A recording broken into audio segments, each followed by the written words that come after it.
अस्सलामुअलैकुम, कैसे हैं आप सब लोग। अल्लाह से उम्मीद करती हूँ कि आप लोग अपने घरों में खैरियत से होंगे। अल्हम्दुलिल्लाह मैं ठीक हूँ, खैरियत से हूँ। आप सब के लिए दुआ गो हूँ कि अल्लाह ताला आप सबको हम सबको अपने हिफ्ज़ अमान में रखे। तो आज आपके लिए बहुत ही ज़बरदस्त एक पर्शियन रेसिपी लाई हूँ। तो उसके लिए सबसे पहले मैंने 2 लीटर पानी को रख दिया है चूल्हे के ऊपर और उसके अंदर डाल दिया 1 टेबल स्पून अदरक और लहसुन का पेस्ट। अब इसमें चिकन के कुछ पीसेस मैं डाल दूँगी।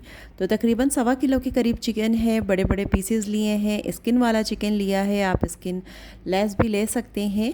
तो ये हम इसके अंदर डाल देंगे और डालने के बाद इस पानी को जो है हम गर्म होने देंगे, यानी बॉईल नहीं करना है, इस पानी को सिर्फ गर्म होने देना है। ठीक है, जब तक पानी गर्म हो रहा है तो हमने एक प्याली के अंदर थोड़ा सा पानी लिया और उसके अंदर हम 1 से 2 पिंच जो है वो ज़ाफ़रान की भिगो देंगे।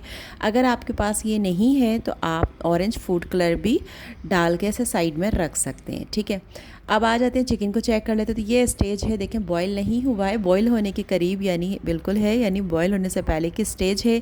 इस स्टेज पर यह पानी हमने ड्रेन कर दिया, चिकन को निकाल के रख दिया है।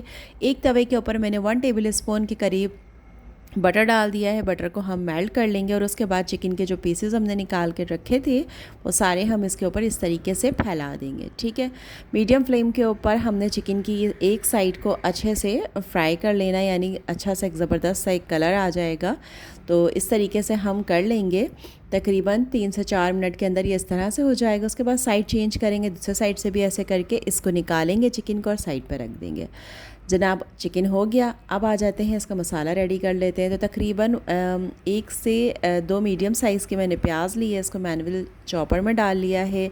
अब जनाब इसके अंदर मैंने लहसुन के 7 से 8 जवे लिए हैं, उसको भी बिल्कुल बारीक चॉप कर लिया है। ठीक है, अब एक पैन के अंदर मैंने 2 से 3 टेबल स्पून बटर डाला है। उसके अंदर हम क्या करेंगे, ये जो प्याज और लहसुन को हमने चॉप किया था ये हम डाल देंगे। और उसके बाद 2 से 3 जो है मैंने मीडियम साइज़ के टमाटर लिए हैं, इसको भी बिल्कुल चॉप कर लिया है, ये भी हम डालेंगे। अच्छे से मिक्स करेंगे। कलर कितना शानदार आ गया आप देख सकते हैं, जबकि इसके अंदर अभी मैंने कोई मसाला ऐड नहीं किया है। 1 टेबल स्पून भरकर इसके अंदर टमाटो प्यूरी ऐड कर देंगे। उसके बाद इसके अंदर हम ऐड करेंगे नमक। तो 1 टीस्पून के करीब इसके अंदर मैं नमक ऐड कर रही हूँ। मिर्च नमक अपने टेस्ट के हिसाब से आप डाल लीजिएगा। 1 टीस्पून इसके अंदर मैं ऐड कर रही हूँ पेपरिका पाउडर। 1 टीस्पून इसके अंदर मैं चिकन पाउडर ऐड कर रही हूँ। और जनाब इसके अंदर मैंने ऐड कर दिया है हाफ़ टी स्पून के करीब हल्दी पाउडर। तो बहुत ही कम चीज़ें हैं, बहुत ही कम मसाले इसमें डालिए, अच्छे से इसको मिक्स कर ली। ठीक है, उसके बाद थोड़ा सा पानी इसमें ऐड करेंगे और इस मसाले को हमने थोड़ा सा पका लेना है अच्छे से। ठीक है, ताकि मसालों का जो कच्चापन है वो ख़त्म हो जाए। तो मसाले को पकते हुए तकरीबन 7 से 8 मिनट हो चुके हैं। बहुत ही अच्छे से ये मसाला डन हो चुका है। अब इसके अंदर थोड़ा सा पानी और हम ऐड करेंगे, अच्छे से इसको हम मिक्स करेंगे। और मिक्स करने के बाद चिकन जो हमने फ्राई करके रखी थी वो चिकन हम इसके अंदर इस तरीके से फैलाकर डाल देंगे। तो बहुत ही मज़े की रेसिपी है और इसका जो नाम है इस रेसिपी का वो है ज़रिश्क पुलाव।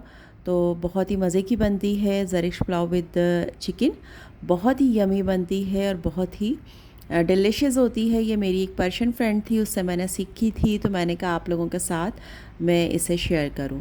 ठीक है, तो अब हमने जो ज़ाफ़रान भिगो के रखी थी वो हम 3 से 4 टीस्पून जो है इसके अंदर हम डाल देंगे, ताकि चिकन के ऊपर बहुत ही अच्छा सा एक कलर आ जाए और ग्रेवी का कलर भी बहुत ही खूबसूरत सा हो जाए। ठीक है, उसके बाद हमने इसे लीड की मदद से कवर करना है। मीडियम फ्लेम के ऊपर इसे हमने पकने देना है जब तक कि चिकन हमारी अच्छे से गल नहीं जाती। तो आप देखेंगे तकरीबन 10 से 15 मिनट के अंदर जो है चिकन हमारी बहुत ही ज़बरदस्त गल चुकी है। अब इसको निकालेंगे, साइड पर रख देंगे। और उसके बाद जनाब ये हमने राइस ले लिए हैं 2 से 4, जितने भी आपने राइस लेने, तकरीबन मैंने हाफ़ केजी लिए हैं। इसको मैंने 20 मिनट भिगो दिया और जिस तरह नॉर्मली बॉईल करते हैं उस तरह से बॉईल करके मैंने इस चावल को दम दे के रख लिया है। ठीक है, ये है ज़रेश्क। ठीक है, ये बहुत ही ज़बरदस्त होती है, इसके बहुत से बेनिफिट्स हैं। आप जब गूगल करेंगे तो आपको पता चलेगा कि ये कितनी जायकेदार भी होती है। इसका टेस्ट खट्टा मीठा सा होता है, ऑनलाइन बहुत ही आसानी से मिल जाती है और बहुत ही मज़े की होती है और इसके बहुत सारे फ़वाइद हैं। इसको मैंने अच्छे से पानी में डाल दिया ताकि कि अच्छे से वॉश हो जाए। उसके बाद एक पैन के अंदर मैंने 1 टेबल स्पून के करीब ऑयल या बटर जो भी है आप वो डाल दें। जो ज़रिश्क हमने पानी से धो के रखी थी वो हम इसके अंदर डाल देंगे। ठीक है, डालने के बाद इसको थोड़ा सा हम करेंगे फ्राई। और उसके बाद इसके अंदर हम 1 टीस्पून के करीब शुगर ऐड कर देंगे। तो इससे इसका टेस्ट भी बहुत अच्छा आ जाता है, इसका कलर भी बहुत अच्छा आएगा। और अगर आपको शुगर नहीं पसंद है तो आप इसकी शुगर स्किप भी कर सकते हैं, लेकिन उसने बिल्कुल इसी तरीके से बनाई थी तो इसलिए मैं इसको बिल्कुल सेम सेम फॉलो कर रही हूँ। लेकिन मेरे घर वालों को मुझे ये रेसिपी बहुत अच्छी लगी थी, तो इसलिए आपके साथ भी शेयर कर रही हूँ। तो देखिए, हमने राइस नॉर्मली जैसे बॉईल करते हैं, सिंपल राइस जैसे बॉईल होते हैं, नमक डाल के हमने कर लिए। तो बीच में जो हमने ग्रेवी रेडी करी थी, चिकन के पीसेस मैंने अलग कर लिए, ग्रेवी को अलग कर लिया, एक बाउल में रख लिया है, चावल सब साइड पर डाल दिए हैं और चिकन के पीसेस को इस तरीके से हम रख देंगे। आप देख सकते हैं चिकन का कलर भी कितना ज़बरदस्त आया है और बहुत ही मज़े का लग रहा है माशाल्लाह से, खुशबू भी बहुत ज़बरदस्त आ रही है और ज़रिश का टेस्ट भी बहुत ही यमी होता है, बहुत ही खट्टी मीठी सी होती है, बहुत ही अच्छी लगती है। तो ज़रूर आप ट्राई करें। हमेशा बिरयानी, पुलाव वग़ैरह तो हम ट्राई करते रहते हैं, आज कुछ डिफरेंट ट्राई करें और इन्जॉय करें। तो जनाब, थोड़े से राइस के अंदर मैंने ज़ाफ़रान का कलर ऐड किया और उसके अंदर ज़रिश ऐड करी, उसको अच्छे से मिक्स कर लिया और अब थोड़े से ये वाइट राइस के ऊपर डाल देंगे तो इससे देखें खूबसूरत भी लग सकते हैं। आप और भी बहुत से तरीक़ों से इसको जो है सर्व कर सकते हैं। थोड़ी सी ज़रिश के ऊपर डाल देंगे, थोड़े से पिस्ताचियो बारीक बारीक कट करके डाल देंगे। तो बहुत ही ज़बरदस्त रेसिपी है, ज़रूर ट्राई करनी है। फ़ीडबैक अपना मुझे ज़रूर देना है। रेसिपी अच्छी लगे लाइक ज़रूर करना है।